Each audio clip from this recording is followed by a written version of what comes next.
आज हम इस वीडियो में आपको बताएंगे शारदीय नवरात्रि 2025 कब से कब तक है और नवरात्रि के दौरान ध्यान रखी जाने वाली विशेष बातों के बारे में।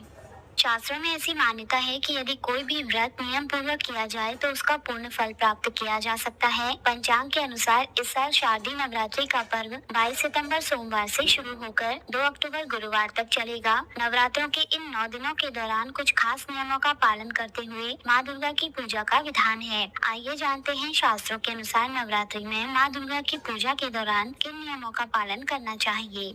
नवरात्रि में स्वच्छता का ख्याल रखें। सनातन धर्म की मान्यता अनुसार पूजा पाठ से संबंधित कार्यों में स्वच्छता का विशेष ख्याल रखा जाता है। नवरात्रि देवी दुर्गा को समर्पित 9 दिनों तक चलने वाला पर्व है। इन 9 दिनों में पूजा पाठ के दौरान घर व पूजा स्थल को स्वच्छ रखते हुए सुबह शाम माँ की पूजा करनी चाहिए। तामसिक भोजन ना करें। धार्मिक मान्यता अनुसार नवरात्रि के 9 दिनों तक प्याज, लहसुन या अन्य तरह की तामसिक चीजों से परहेज करना चाहिए। नवरात्रि व्रत के दौरान सिंघाड़ा, सामा, दूध, आलू, जूस, साबूदाना, कुट्टू और फलों का सेवन करना शुभ होता है।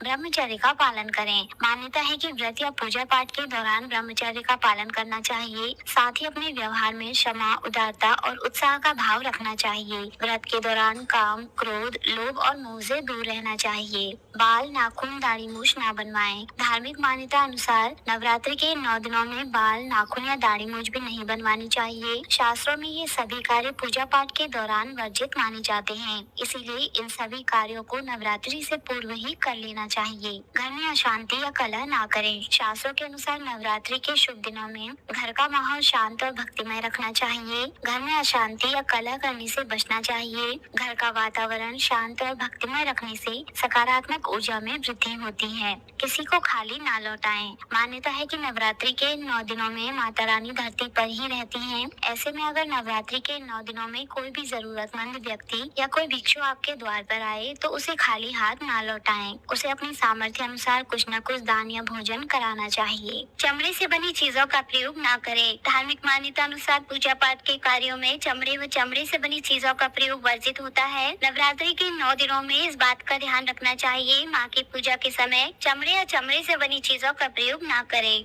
घर को छोड़कर ना जाएं। नवरात्रि के दौरान घर को बंद करके बाहर न जाएं। इस दौरान बहुत से लोग अखंड ज्योत और माता की चौकी का आयोजन करते हैं। ऐसे में अखंड ज्योत माता की चौकी की देखरेख के लिए घर में किसी न किसी को रहना चाहिए। संकल्प जरूर करें। मान्यता अनुसार पूजा से पहले संकल्प जरूर करना चाहिए। नवरात्रि के पहले दिन संकल्प लेकर शुभ मुहूर्त में कलश की स्थापना के बाद व्रत और माँ दुर्गा की पूजा करनी चाहिए। इससे माता रानी प्रसन्न होती हैं।